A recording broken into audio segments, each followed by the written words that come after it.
ទៅអូនដូចរីករាយណាស់តាំងពីថ្ងៃពួកយើងបែកគ្នាមកដូចយូរណាស់មានតែបងទេដែលមិនដាច់ស្រឡឹងនៅតែខូចចិត្តស្ទើររាល់ថ្ងៃ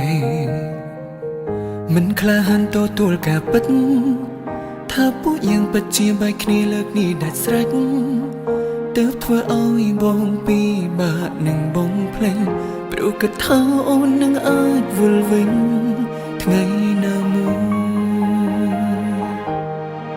មិនអាចបង្ខំខ្លួនឯងឲ្យឆាំភ្លេចអូនឬតែមិនអាចដងខ្លួនចេញពីសូបិនអនុស្សាវរីយ៍ដែលពួកយើងធ្លាប់សាវាហឹងដូចនៅថ្មីថ្មីមិនគួរណាយើងឈានដល់ថ្ងៃបែកគ្នាធ្វើចឹងមិនបានទេបងមិនអាចបំភ្លេចគ្រូអូនបានទេបើខួរក្បាលបងនឹកឃើញតែអូនគ្រប់ពេលជួយបងរៀនផងបានទេមានវិធីណាដែលឆាំភ្លេចអូនបានកាត់ចិត្តមិនបានឡើយបងមិនទាន់ទំនោរគ្មានរូបអូនឡើយរបួសមួយនេះមិនដឹងថ្ងៃណាសះស្បើយឬគ្មានថ្ងៃភ្លេចអូនបានឡើយឬបងត្រូវស្ពីកាឈឺចាប់នេះចុះពេញមួយជីវិត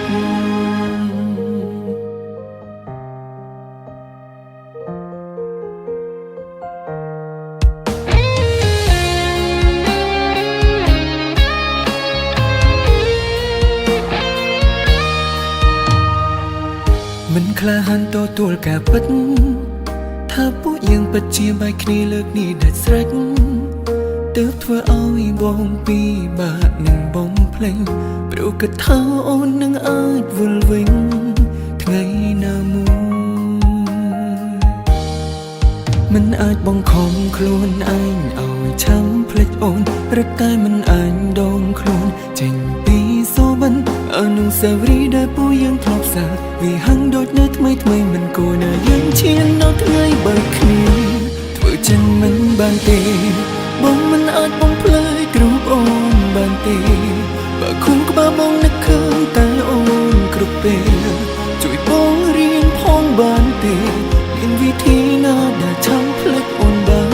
កាត់ចិត្តមិនបានឡើយបងមិនទាន់ទំនោរគ្មានរូបអូនឡើយរបួសមួយនេះមិនដឹងថ្ងៃណា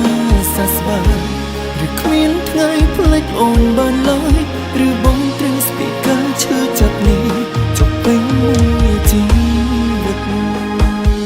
ធ្វើចិត្តមិនបានទេបងមិនអាចបំភ្លេចរូបអូនបានទេបើខួរក្បាលបងនឹកឃើញតែអូនគ្រប់ពេលជួយបងរៀនផងបានទេមានវិធីណាដែលឆាំភ្លេចអូនបានចិត្តមិនបានឡើយបងមិនទាន់ទំនោរគ្មានរូបអូនឡើយរបួសមួយនេះមិនដឹងថ្ងៃណាសះស្បើយឬគ្មានថ្ងៃភ្លេចអូន